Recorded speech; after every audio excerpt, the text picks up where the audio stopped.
The year was 2000, and wrestling still had something of an opiate problem. Monday Night was at war with itself, and Ed Ferrara tragically still had a job somewhere. A bunch of radical dudes were gearing up to leave WCW. Austin's neck was still being kintsugi'd back together with bubblegum. The Undertaker was getting really into Limp Bizkit. And Jake the Snake Roberts was about 5 balls deep into an 8 ball.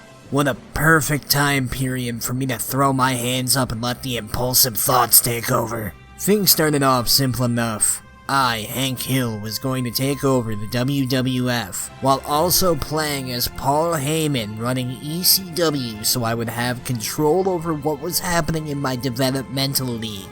Nothing too outrageous, a perfectly manageable amount of wrestling to book, fairly run-of-the-mill storylines, but Destiny, she had other plans. Before I knew it, I was also playing as Jim Cornette, and then Ross Hart, and then the Reddit post happened. It's like a switch went off in my brain. I suddenly was hyper aware that I was in fact playing a game. A game where I was booking matches and angles that no one would ever actually have to sit through. And I could do whatever I wanted within the fiction of that game. In short, I realized I could get dumb with it. Well, what the hell, I'm Hank Hill and I sell pro wrestling and pro wrestling accessories. Oh, I'm sorry, I thought this was the bathroom. Oh, good lord! I am a great with the way. Whether 22 or the 38, that is 60 ways for you to die. Alright, so cards on the table. I had no plans on turning this into a series until those Reddit posts blew up and I started to let the impulsive thoughts win. So I've got a month and some change worth of bullshit to get you guys caught up on, plus I figured it would be useful to show you guys around, introducing the 4 fucking companies that I've been booking. Has it been 90 seconds? Am I allowed to swear yet? Anyway, here's what I'm thinking. The first video here is going to be a quick breakdown of all 4 companies. We'll go over the rosters, tag teams, titles, stables. I'm going to hold off on the feuds though, because in the next episode, I'm going to briefly go over everything that's happened in January and the first week of February. That's what I booked so far. Or at least I'm going to cover the stuff that happened on camera. Again, I wasn't planning on this being a video series, so I didn't keep track of any of the backstage happenings. But it's 2000, everything's dumpster fire right now, but we're doing the best we have with our modest budget. Fuck you, I'm Hank Trill, I got that propane money. Okay, so again, real quick, this video is going to be a quick overview of our 4 companies. Next video, we're going to quickly go over everything that's been happening in those 4 companies. Then after that, I'm probably going to start doing like weekly recaps for everything. I'm running 4 companies, I am not making every show its own unique video. Get it? Got it? Gucci. Let's run this shit. Wait, hang on, I should probably talk about TEW real quick. Okay, lightning round. Total Extreme Wrestling is a text-based wrestling booking simulator that the least cool wrestling fan you know is obsessed with. For real, I don't even really watch wrestling anymore, cards on the table, but I've sunk hundreds of hours into these games, and I will probably sink hundreds of more into them. A lovely bloke named Adam Ryland has been making these fuckers since '95. I'm currently playing TEW 9 using the Millennium bug mod by the coolest Jedi 12. It's still in pretty early access, but I'm having a lot of fun with it. Neat, I think that actually covers everything. Let's get into the meat and fucking taters.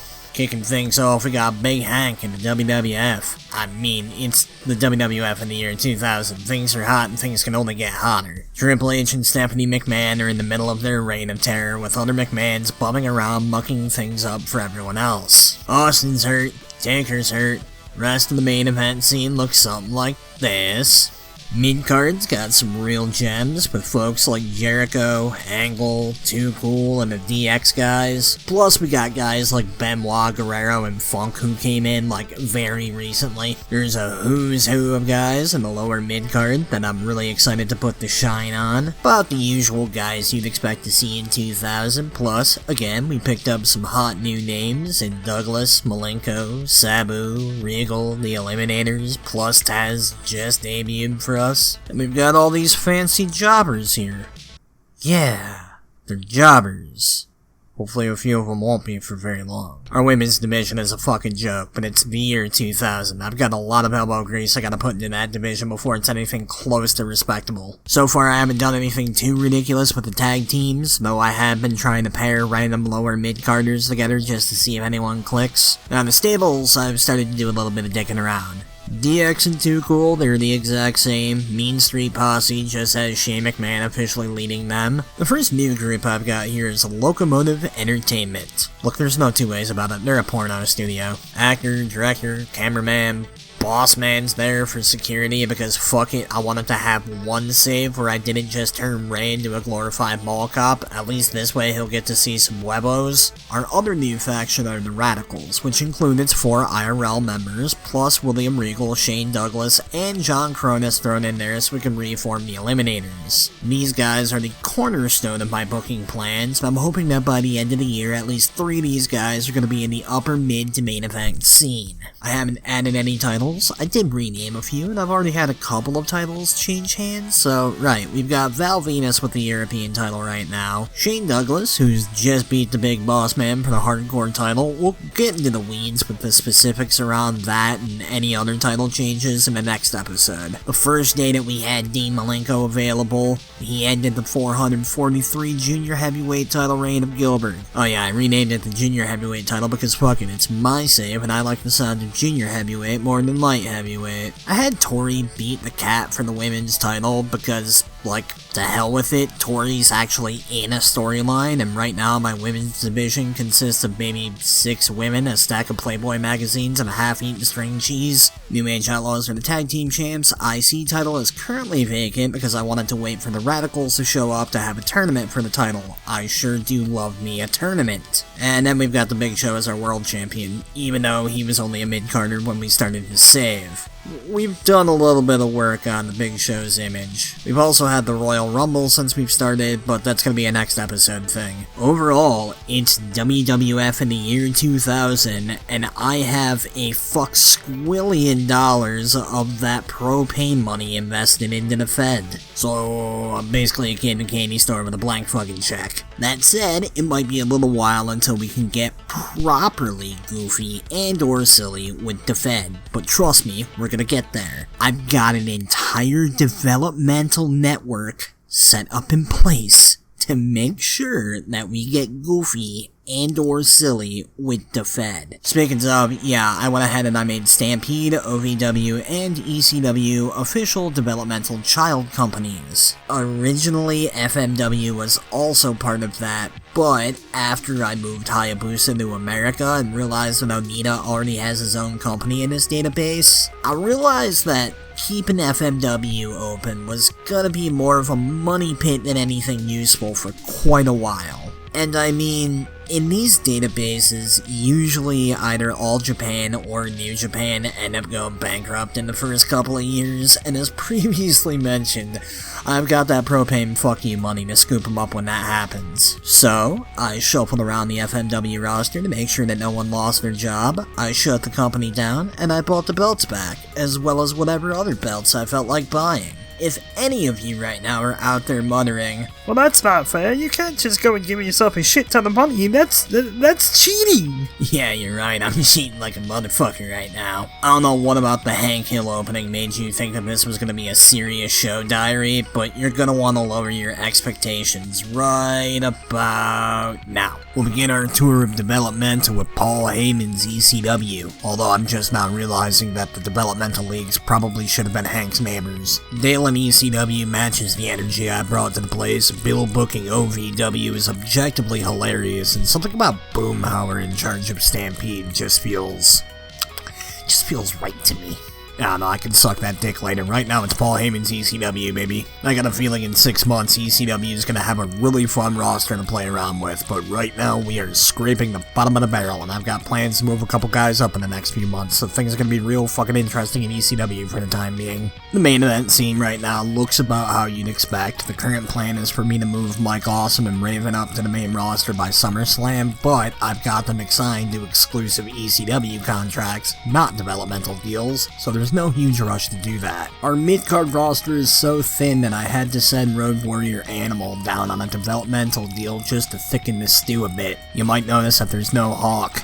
You wanna guess who's in fucking rehab? Anyways, the lower mid-card starts to get exciting again with guys like Candido, Lin, Cash, Storm, Tanaka. I could keep going, but I'll stop there. And our unimportant section is filled with all the hardcore brawlers, promising young lions, international talents, and absolute jobbers with goofy gimmicks that are inexplicably over that you'd expect to find in Pauli's Island of Misfit Toys. There's a lot of really solid potential here, and again, I've got a couple of OVW guys I plan on bringing up to ECW over the next 6 months. Holy shit, you guys have no idea how excited I am to book Brock Lesnar in ECW. The title situation's about what you'd expect. Mike Awesome's still the world champ, and since I was able to slide him some racks and get his mood fixed, I'm in no immediate rush to get the belt off him. The Impact players are tag team champions, and after a brief vacancy, Little Guido's the TV champ. Again, more on that title defense in the next episode. Only 2 new tag teams for the time being. First things first, I went ahead and hired the Haas brothers. ECW's always had a few technically sound guys on the roster. We needed tag teams, felt like a no-brainer for me to scoop them up. Next, I saw that Trevor Murdoch was already in ECW as Stand Up. What a good fucking name. So I hired Lance Cade as Beat Up and stuck him in a tag team. Before we dive into stables, which is where I start to really deviate, I guess now is as good a time as any to mention the alliance situation. I decided to stick all 3 of my developmental territories in the NWA. I like the idea of all 3 companies being able to share some titles, but like still being technically separate from the WWF. And also I think that having the pre-existing NWA territories already there for me to worry about, that could be fun. Not to mention the thought of ECW having to join the NWA as things start to get really shitty for them. That's fucking funny to me. Also, because I can't think of where else to mention it, I'm playing with faces and heels turned off because A, I'm already being a cheating little bastard, and B, it's the Attitude Era. What the fuck is a face or a heel? Right, the factions. So I combined a number of factions as well as adding a couple of new ones, right? The one that I have not fucked with is the Impact players, and that's because I can't think of anyone else that really fits the vibe. So right, first we'll cover the factions that I slapped together, starting with the Dangerous Baldies, which is a combination of the new Dangerous Alliance and the Baldies. I'll be honest, this is entirely because C.W. Anderson is already bald, and I'm really hoping that giving the Baldies a mouthpiece might help him get him over a little bit. I don't see Billy Wiles staying with us for very long, and Spanish Angel is already signed with All Japan, so he's on his way out the fucking door. I stole Jack Victory's group away from him and gave him to Cyrus to form the Network. All these guys wound up working with Cyrus anyway, so I just sped the process up. In turn, Jack Victory became the uncle of the Dups, who, as I've mentioned, has got Cade and Murdoch, but I also added Necro Butcher as Bucked Up because funny. After that, we've got the FBI, hired back Tracy Smothers, and poached Tony Mamaluke from WCW. Since the plan was to move Raven up to the main roster by SummerSlam, I figure I should probably try to use him to make some new stars on the way out, so I formed a new flock. Honestly, the only one of these guys I see becoming anything is Sick McMondo, especially since homeless fucking Jimmy's already in rehab. But I could always throw some more people in the group later if a fun opportunity pops up. That's the great thing about the flock, you can just throw whoever the fuck you want in there. Now some people save the best for last. I am absolutely not doing that, but these next 2 factions are kind of what inspired this whole series. First, we've got the trio of Axel Rotten, Balls Mahoney, and Spike Dudley, a bunch of jobbers that run a hot dog stand called Extreme Championship Wieners. If you pause during the intro, then you've got an idea of what I've been doing with them, but again, that'll be a next episode thing. Last, we've got my newest faction, the Road Warrior Motorcycle Club. Right out the gate, I already mentioned that Hawk was supposed to be here, but again, rehab. Once I realized I could be as dumb as I wanted with this save, I thought about the Haas brothers and some oversized LOD spike pads, and that gave me a hearty fucking chuckle, and sounded like the kind of thing that would have actually appeared in ECW, so I ran with it. I stuck Jim Neidhart in the group to make up for a lack of Hawk, and I also gave up Bob Backlund because fuck it, we're running a motorcycle gang. And the thought of Bob Backlund ripped off a crank ranting about the government tickles me in ways I can't quite describe. ECW in 6 months is gonna look totally different than the ECW of today, which can be said about any of the developmental territories, I reckon, but I digress. The ECW that we've got right now is such a mixed bag of really good potential and really shitty bullshit. but it is proving as the perfect little petri dish breeding ground for my uniquely stupid blend of pro wrestling booking. ECW is the company that inspired this whole save, and to be honest, I would not be surprised if I spent more time in the weekly recaps talking about ECW than WWF. I almost said WCW. Not doing that one. You'd think that Jim Cornette's OVW would be the polar opposite of the wacky bullshit that I've got going on in ECW, and I guess for the time being it is. But the idea of forcing Jim Cornette to book some mud show horseshit gives me the same kind of joy I suspect a father feels when they hold their newborn child for the first time. So just remember, it can always get dumber at the drop of a hat around these parts, amigo, and that's why the first fucking thing I did was hire Glacier. In fairness, I actually signed a couple of names, guys like Dan Severn, Steve Williams, and the Rock and Roll Express, do exclusive OVW deals, so we had a couple of stars to build around while the developmental guys come and go. And then you can see what the rest of the main event scene looks like here. Now on paper, we have a great mid-card scene, but in actuality, a lot of these heavy hitter names have got to spend some time in one of the 8 performance centers I've got set up across North America before they're worth even half a damn. But at least we've got some guys like Hayabusa and Nick Dinsmore to look forward to pushing. I can say pretty much all the exact same shit about our jobbers. I will point out how hard it was not to turn Cena into a Chinese sympathizer called John Cena. If this save goes to 2020 though, you will not be able to fucking stop me. I'm not sure if Rico and Rob Conway ever wound up teaming up in real life, but other than that there isn't anything too wild in the tag team section. I linked up LAX hella early, and the Basham brothers are cousins now because fucking look at them.